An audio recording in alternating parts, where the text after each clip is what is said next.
하루는 아기 낙타가 엄마 낙타에게 물었습니다. 엄마, 왜 나는 이렇게 커다란 발가락이 3개나 돼요? 하고 물어요. 엄마 낙타가 그것은 사막을 건너갈 때 부드러운 모래더미 위에서 미끄러지지 말라고 발가락을 굵게 3개로 만든 거야.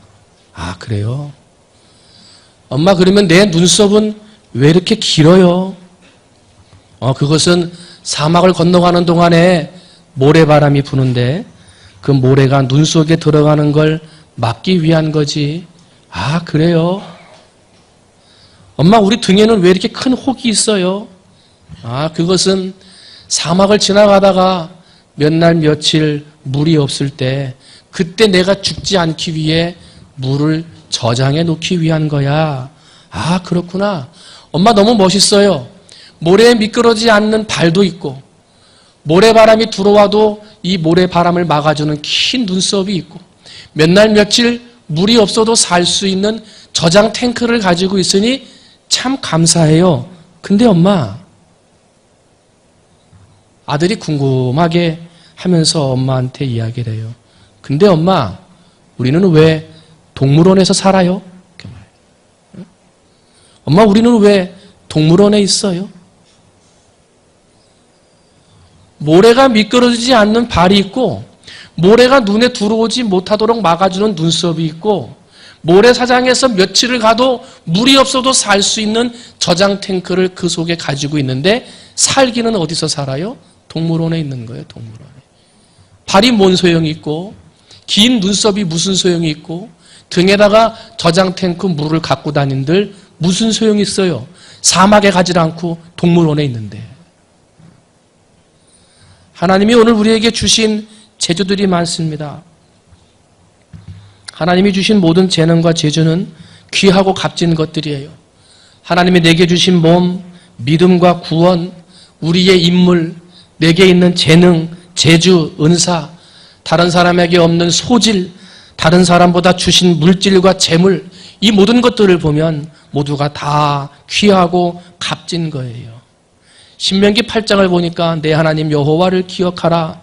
그가 내게 재물 얻을 능력을 주셨다. 그래요. 하나님이 주신다는 거예요. 그뿐만 아니라 디모데전서 1장 12절을 봤더니 나를 능하게 하신 그리스도 예수 우리 주께 내가 감사함은 나를 충성되이 여겨 내게 직분을 맡기셨다. 하나님이 내게 그런 은사와 재주와 믿음과 구원과 인물, 재능, 재물, 이 모든 직분까지 주신 것은 그것을 동물원에서 그냥 가만히 앉아있으라고 주신 것이 아니라는 거예요. 비록 모래바람이 불어도 비록 몇 날 며칠 물을 먹을 수 없는 그러한 어려운 땅을 지나가더라도 사막에 가서 세상에 가서 내게 주신 재주로 바람을 이기며 하나님의 복음을 전하고 하나님의 사랑을 전하는 충성된 종이 되라고 나에게 그런 재주와 재능을 주셨다는 거예요. 여러분, 하나님이 여러분에게 주신 재주와 재능, 달란트를 땅속에 묻어두었다가 마지막 날 주인이 와가지고 책망하는 어리석은 사람이 되서야 되겠습니까? 내게 주신 재주와 재능을 잘 감당하고 내게 주신 직분을 잘 활용해 하나님의 생명과 복음을 전하는 그러한 착하고 충성된 종이 되시기를 주님의 이름으로 축원을 드립니다. 무익한 종을 바깥 어두운 데 내어 쫓으라. 거기서 슬피 울며 이를 갈미 있으리라. 이런 사람이 아니라 부지런하여 게으르지 말고 열심을 품고 주를 섬겨 착하고 충성된 종이라고 칭찬받아야 될 줄로 믿습니다. 오늘 여러분과 함께 읽어드린 본문은 에티오피아의 내시에게 복음을 전한 빌립에 대한 이야기가 기록되어져 있습니다. 빌립은요, 목사도 아니었습니다. 뛰어난 사도도 아니었습니다. 빌립은 그저 평범한 평신도 집사님이었습니다. 아니, 목사님, 복음은 사도들만 전하는 것 아니었나요? 만약에 빌립이 그렇게 능력 있는 사람이었다면 오늘날 우리가 말하는 집사하고는 조금 틀리지 않겠습니까? 아니에요. 그때 집사님이나 지금 집사님이나 우리의 집사의 시작이 그때 초대교회 때부터 시작된 것이기 때문에 동일한 거예요. 한 가지 기억할 것은 초대교회 때 하나님은 바울이나 베드로와 같은 탁월한 사도들만 있게 한 것이 아니라 평범하지만 그러나 하나님의 쓰임받는, 하나님 앞에 내게 주신 재주로 하나님 앞에 일하고자 하는 탁월한 헌신자들, 훌륭한 평신도 선교사들을 하나님이 주셨고, 그래서 헌신된 사역자들을 통하여 초대교회가 부흥할 수 있었다는 거예요. 전도는 사도들만 하는 것이다 하는 것이 아니죠. 하나님이 세계복음화를 위해서 몇 명의 특별한 사람들에게만 복음의 책임을 맡긴 것이 아니라 예수님을 나의 구주로 믿고 고백하는 사람, 예수님 앞에 내 생명을 드리고 살겠다고 고백한 모든 그리스도인들에게 생명을 살리는 복음의 사역을 맡기셨다는 거예요. 이 빌립이라는 사람은 초대교회 7 집사 가운데 한 사람이에요. 그 온전한 신앙으로 한 교회에 유명한 2분의 집사님이 계셨으니 순교자인 스데반 집사님과 더불어 복음의 일꾼을 감당했던 이 빌립 집사님이에요. 스데반이 핍박을 받다가 순교하죠.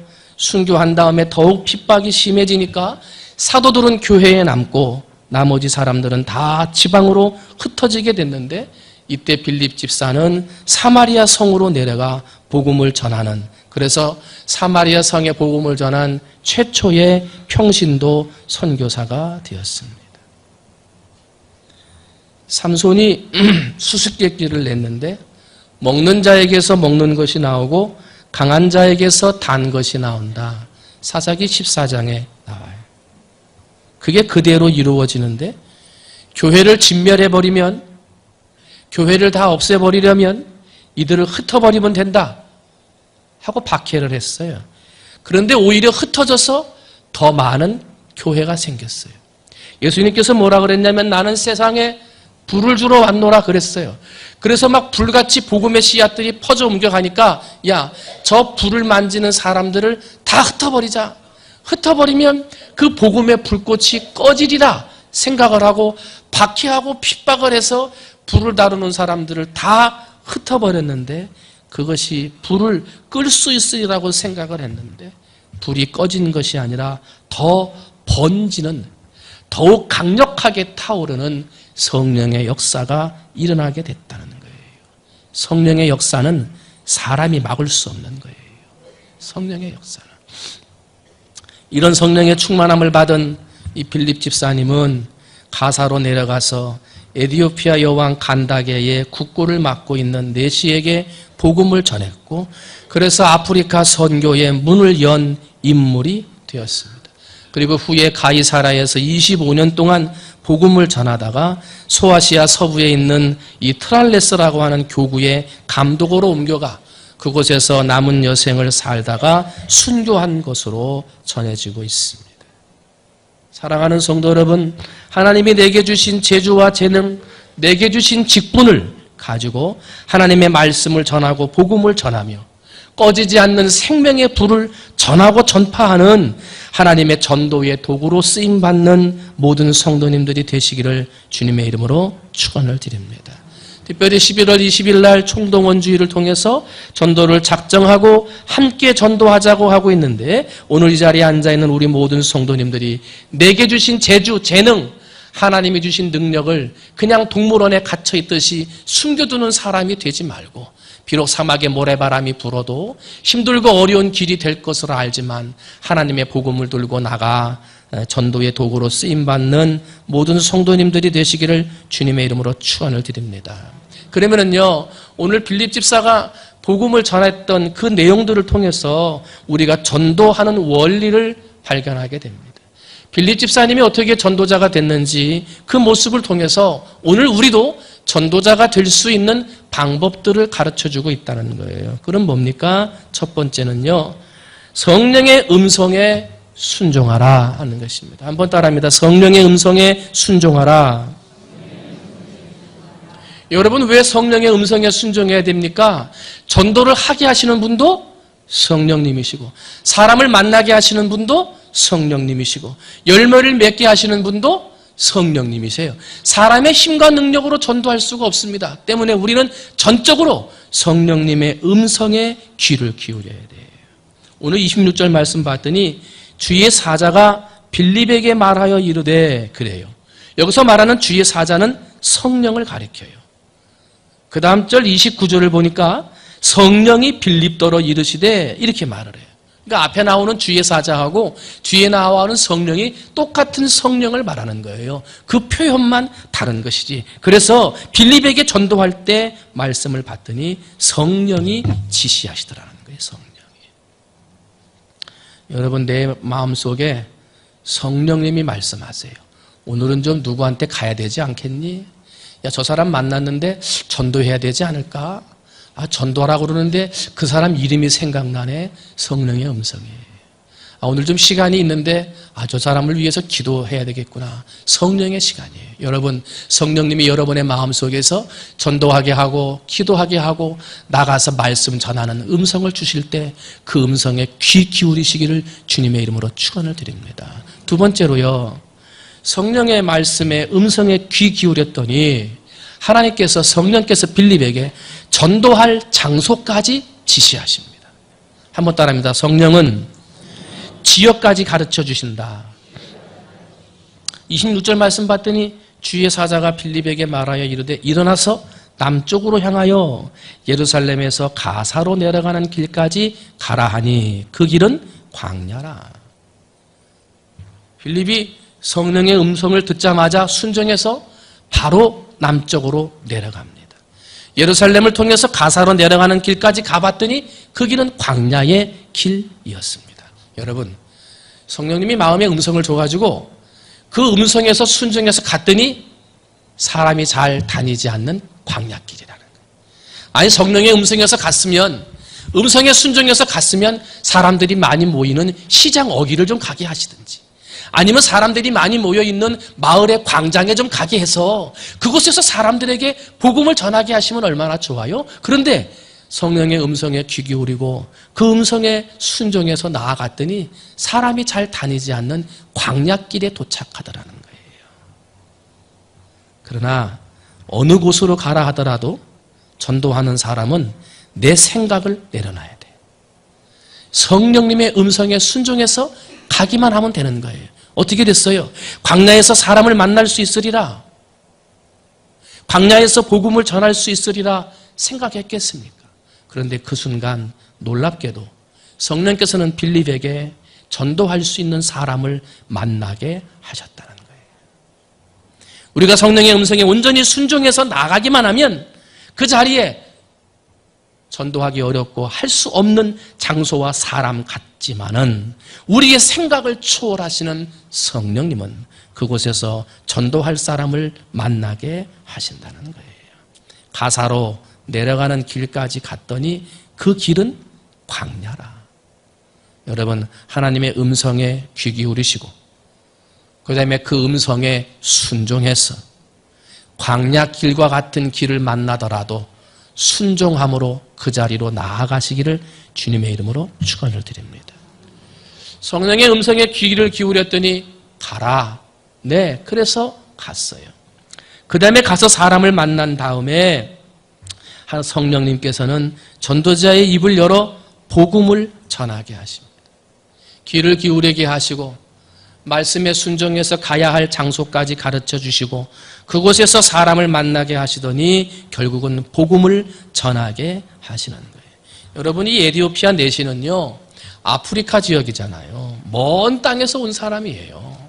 하나님의 복음의 은혜를 받기 위해서 예루살렘까지 온 영적인 일에 관심이 있는 사람이었어요. 어떤 학자들은 그렇게 말을 해요. 안디옥 교회에 있는 성도들이 예루살렘에 있는 교인들이 흩어져가지고 전 세계로 흩어졌을 때 그때 아마도 에티오피아까지 간 사람이 있을 것이고 그 사람을 통해서 하나님의 복음이 증거되었을 것이고 증거된 하나님의 말씀을 들은 에티오피아 사람이 그것을 확인하기 위해 예루살렘에 왔을 수도 있을 것이다. 그렇게 얘기를 해요. 그런데 어쨌든 예루살렘에 와서 예배를 드리고 그리고 돌아가는 길에 한 두루마리를 얻게 됐고 그 두루마리는 하나님의 말씀, 이사야 선지자의 글이 기록된 두루마리였고, 마차에 타고 가는 도중에 그것을 읽는데 참된 의미를 발견할 수가 없었습니다.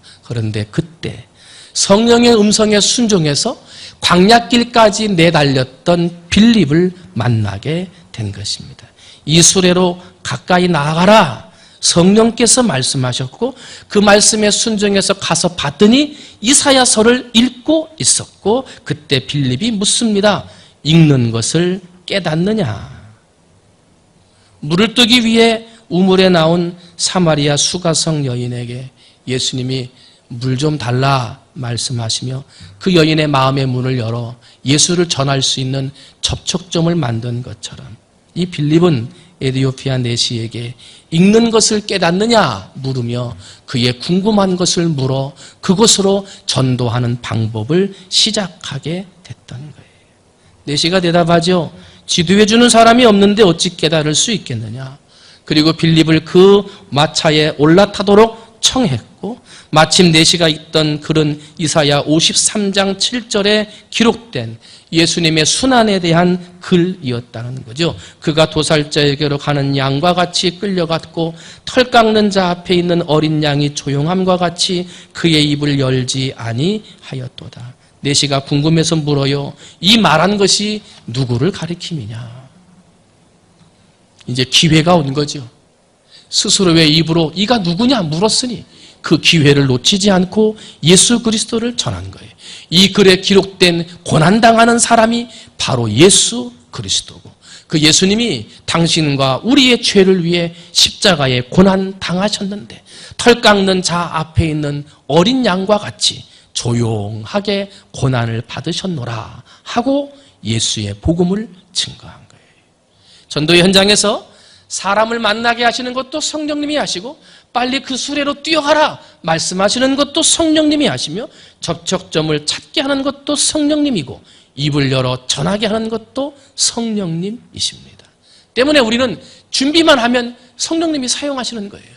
어떤 준비를 아십니까? 전도지도 준비해야 되고 여러 가지 전도할 소품도 준비를 해야 되겠습니다만, 무엇보다 여러분의 마음을 준비해야 돼요. 성령님이 어떻게 말씀하시는지, 성령님이 어디로 가라 말씀하시는지 하나님의 음성, 성령님의 음성에 귀 기울여요. 그 다음에 전도하고자 하는 간절한 소원의 마음이 있어야 돼요.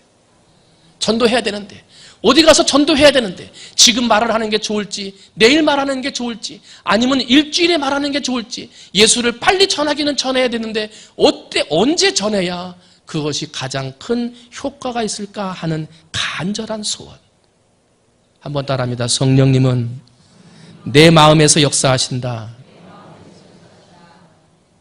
간절한 소원을 가지고 복음을 전하고자 하는 열정을 가지고 사막과 같은 세상으로 나갈 때 성령의 역사는 내 마음으로부터 시작되는 거예요. 전도지나 전도용품이 미처 준비되지 않았다 하더라도 한 영혼을 생각하는 간절한 마음, 전도를 해야 되겠다라고 하는 간절한 소망의 마음이 있으면 그 마음으로 이미 성령의 역사는 시작된 것입니다. 여러분, 그 성령의 마음에, 그 시작되는 성령의 음성에 귀 기울여 나가서 복음을 전해야 될 줄로 믿습니다. 우리가 이제 복음을 전하고 증거한 것으로만 끝나서는 안 돼요. 복음을 전한 다음에 그 사람을 반드시 교회로 초청해야 하는 거예요. 왜냐하면 씨앗이 떨어져서 좋은 토양, 좋은 밭에 떨어져야 열매를 맺기 때문에 그렇습니다. 하나님의 교회에만이 우리의 복음의 씨앗이 떨어져 가장 좋은 열매를 맺을 가장 좋은 밭이기 때문에 그렇습니다. 교회를 떠난 씨앗은 잘 자랄 수가 없어요. 교회를 멀리한 씨앗은 잘 자라기가 어렵다는 거예요. 자랄 수 있는 것 같지만 그것은 불가능하다는 것입니다. 복음을 들은 에디오피아 내시가 무엇을 원합니까? 세례받기를 원해요. 길 가다가 물 있는 곳에 이르니까 세례를 요청하게 되죠. 우리 성경에는 37절이 나오지 않습니다만 어떤 다른 이스라엘의 성경 역본에는 37절을 다음과 같이 소개하고 있습니다. 빌립이 이르되 네가 마음을 온전히 하여 믿으면 가 아니라 세례받는 게 가하다는 거죠. 가하니라 대답하여 이르되 내가 예수 그리스도께서 하나님의 아들인 줄 믿노라. 세례를 받을 때 내가 예수 그리스도가 하나님의 아들인 줄을 믿노라 하는 믿음의 고백을 가지고 이 내시가 세례를 받았다는 거예요. 여러분, 세례는요, 우리 온 교회 안에 하나의 일원이 되게 하는, 모든 교회의 한 성도가 되게 하는 연결하는 것이 바로 세례입니다. 하나님과 우리를 연결하는 것이 세례이고요. 교회 안에 한 몸, 한 지체를 이루게 하는 것이 바로 세례입니다. 때문에 복음을 전하고 듣게 한 것으로 끝나서는 안 되고 그 사람도 좋은 밭 교회에 들어와 우리 교회의 한 일원이요, 하나님을 나의 구주로 섬길 수 있는 한 지체까지 만들어주는 것이 중요하다는 것입니다. 여러분, 어느 자리에 있든지 복음을 전하고 전한 것으로 끝나지 아니하고 그 영혼을 좋은 밭 교회로 초청해서 교회에서 좋은 열매 맺을 때까지 함께 좋은 일원을 만들어가는 여러분이 되셔야 될 줄로 믿습니다. 그 다음에 이제 물이 둘이 올라와서 물에서 올라오니까 주의 영이 빌립을 이끌어 가시고 내시는 기쁘게 자기의 길을 가고 빌립은 여러 성을 다니며 복음을 전했다. 이후로 둘은 다시는 만나지 못했다 그래요. 에디오피아의 전승 자료에 의하면 이 내시는 에디오피아에 최초로 복음을 전했던 사람이라고 소개하고 있어요. 얼마나 감사해요.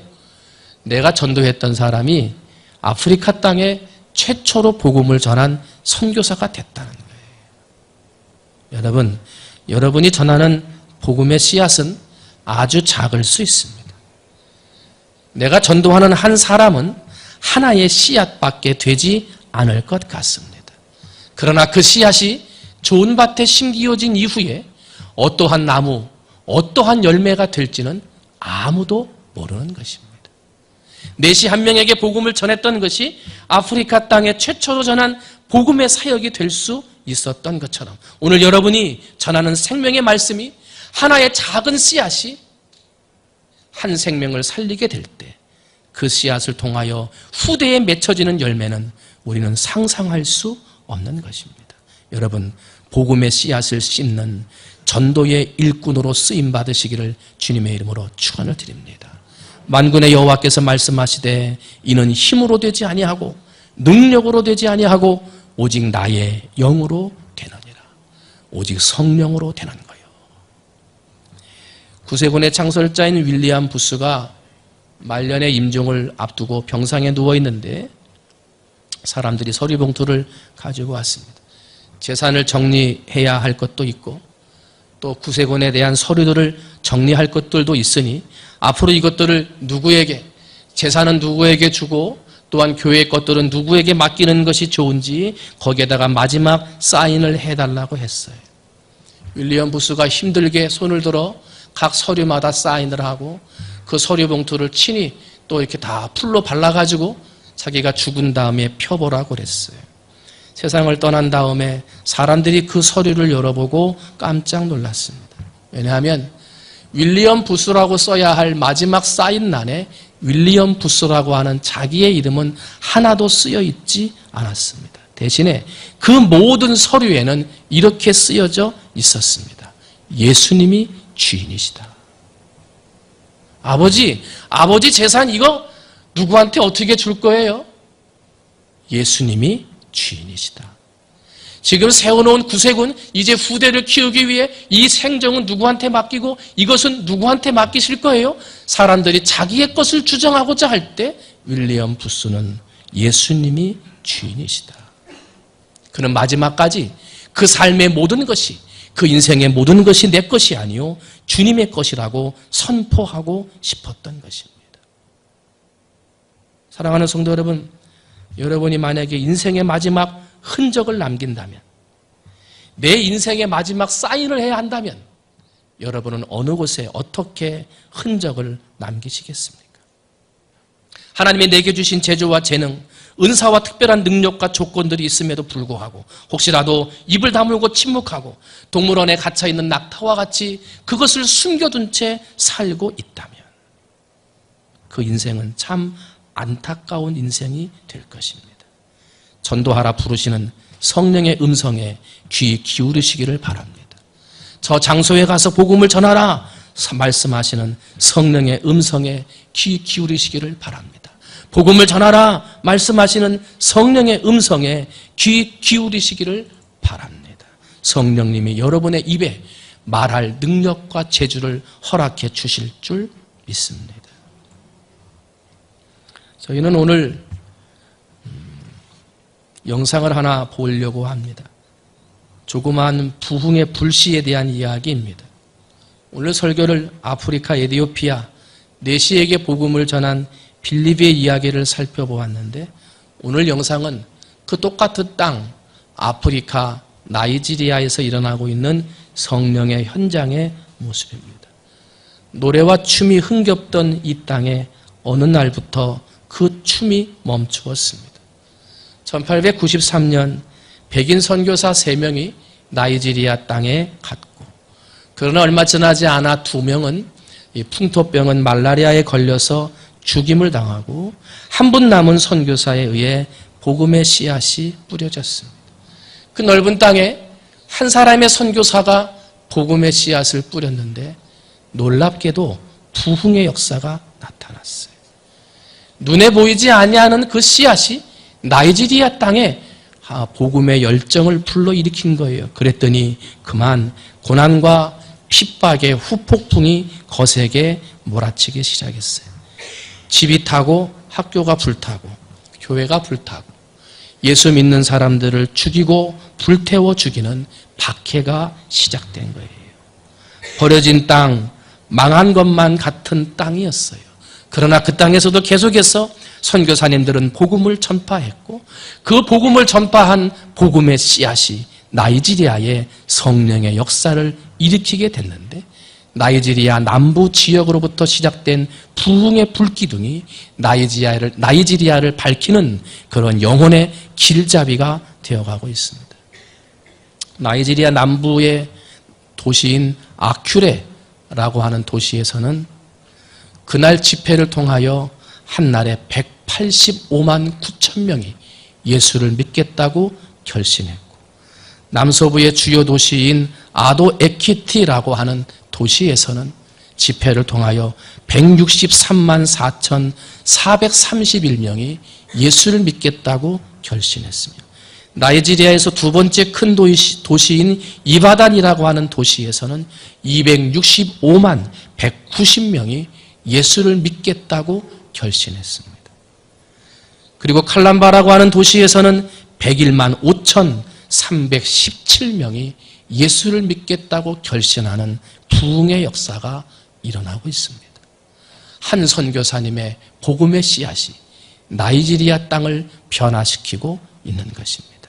바라기는 오늘 내가 전하는 복음의 씨앗이 전도의 도구로 쓰임받아 하나님 앞에 일할 때 여러분의 입을 통하여 떨어뜨린 복음의 씨앗이 후에 놀라운 부흥의 불길이 되어 일어날 줄 믿습니다.